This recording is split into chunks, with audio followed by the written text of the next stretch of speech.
Hi, it's Martin Seville, empowerment coach at Empathy Coaching, and today I want to talk to you about time. Wibbly wobbly, timey wimey stuff for all you Doctor Who fans out there. And I'm not going to talk about it in the traditional sense of time management. I look at it from a point of view of knowing when to stop, because that is actually the issue that many of us face. And who am I talking to? Let's remind ourselves. We're talking to hardworking, conscientious managers in the financial services industry, which is where I came from, managers in equally as demanding industries, or maybe you're the manager of your own business because you set one up like I did with my coaching business. And you want to do a good job, you want to make a difference, you want to be rewarded and recognized for that job, and you want to provide for your family so that you can all have the lifestyle that you desire. Nothing wrong with that at all. Millions of us across the globe fit that bill. Now, the two things that are getting in a lot of people's way, though, is we're stressed and we're overwhelmed about the workload and the responsibility that we've got. And it's difficult for us to manage. So that's where we then start talking about time, because in the last video, I talked about workload. And one of the defaults that we get into when we're under stress and pressure and we've got a lot to do is we end up working harder, but more importantly, longer. So we work longer hours because we're trying to get more done. But as we talked about in the last video, if you haven't checked it out, check it out. That's kind of a detrimental thing to do. It's not the best way to go about this, and actually you'll be the one that actually pays the price for that.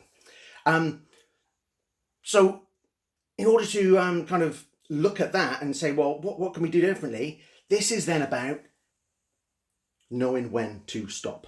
So knowing when to stop, what is this all about?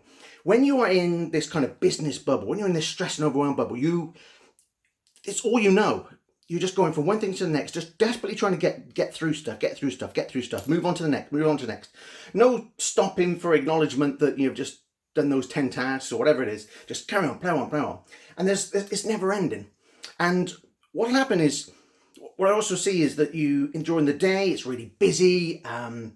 You've got meetings and all that kind of stuff, and it's really noisy. And then after hours, it gets a little bit quieter, okay? So the interruptions stop. And maybe that's either in the office or maybe at home.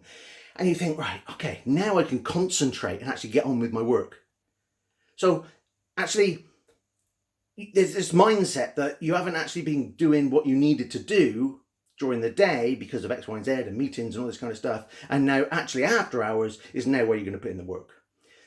There's definitely something, kind of wrong about that because your working day is supposed to be the stuff that you're actually supposed to be concentrating on. And we can talk about that in another video. But what you've then got is, well, you're not stopping. You need to know what your boundaries are. And part of this is about self-discipline. And I don't want to say that in a harsh way, but it is about self-discipline, because actually being in that bubble and just carrying on, I actually know it's the easiest thing to do. It requires nothing more of you than to just keep going. It doesn't require you to step back, have some energy and some focus and go, you know what? Or then to be confident and assertive to make a decision. Actually, it's just, you just plow on. And the more you do that, it doesn't just become a routine, it becomes a habit. And actually, I'm gonna call it out, it's a bad habit. Okay? So we need to break that bad habit. But how do you break that bad habit? Well, we need to have some perspective. Just like in the business world where you schedule everything in, yeah? You kind of know your sort of start time, you've scheduled in meetings. If you've got something urgent that you need to do, you'll block out some time in your calendar to do that. Yeah? Scheduling is kind of how we work in the business world. Well, in the outside of the business world, if needs be, we do the same thing. We need to schedule in that time, because actually work will just keep going and going unless we say, stop, enough. I've given this to the business today, these many hours, I've achieved this, and this, and actually, yes, there's still lots to do, but that's for tomorrow. Now is the time when I'm going to go and see my family. We need to be assertive and have that energy and that confidence about us. And I know that's difficult when we're so, run down. But let's just get that perspective. let's try and, how about urgency, right? You know that urgency of getting to work? You know, I don't know if you need to get to work on time or that you've got this kind of sort of time that you want to get to work and, you know, maybe you're a little bit behind and, you know, that urgency you get and you kind of get that feeling like, oh, I've got to be there. Or there's that meeting that you're trying to get to at 2 o'clock and because there's some senior manager there and you're going, oh, I've got to get there. I don't want to be late. Don't want to be late. How about we have some of that urgency with our own family? If I stood, you know, if you had your senior manager there and your wife or husband there, and I said, who's the more important person in your life? It's a dangerous question. Please don't say your senior manager, otherwise we might have to have a different type of coaching conversation. But it's going to be your spouse. You need to be saying, right, and it's not from the start of the day, this is towards the end of the day, you've put in your 8 or your 9 hours in, and it's, right, now who is more important in my life? What's the priority in my life? And it's going to be my family. I have achieved this for the business. Yes, there's still more to do, but that's what the rest of the working week is for.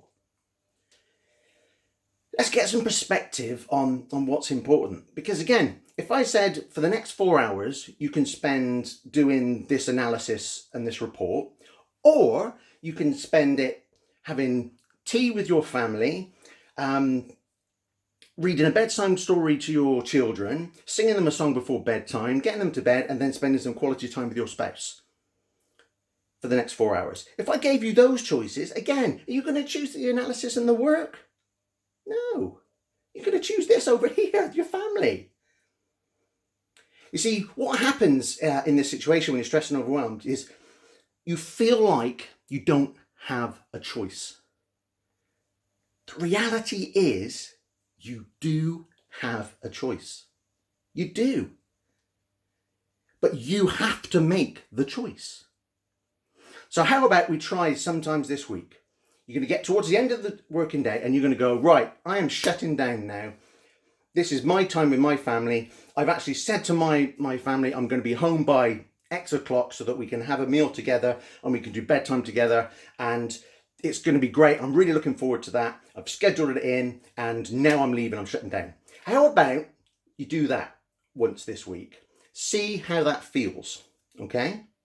See how that feels. See what impact it has on your family and see what impact it has on the business. Observe that the business does not fall apart. Observe that you do not get fired. If you get fired, then you know you're not in the right business. You won't get fired. You're not going to get frowned upon because you've already put in your work. You've already put in your 8 or 9 hours, and you're confident that you're going to get stuff done tomorrow too. But now you're going to spend time with your family. Try and do that. And I'll tell you what, if you can do that once and you can see how that operates, you see how that works and what feelings that generates, you can do it a second time. If you can do it a second time, you can do it a third time, you can do it a third time, a fourth time, and a fifth time. And guess what? Just like it's a bad habit when you're like this and you're just going to work and work and work and work and work, that bad habit, if you can be empowered and confident to go, you know what, it's the end, I'm going to see my family now. If you can do that, it'll become a healthy habit. It'll become a great habit.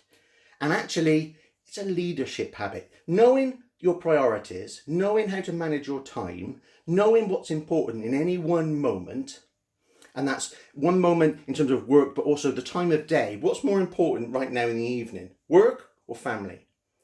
Being able to make those choices is a leadership thing, okay? It's not a management thing.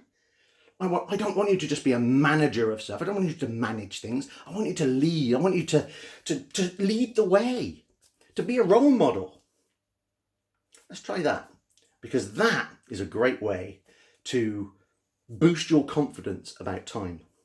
So I'll catch you in the next video, and I hope this has been useful. Thanks ever so much.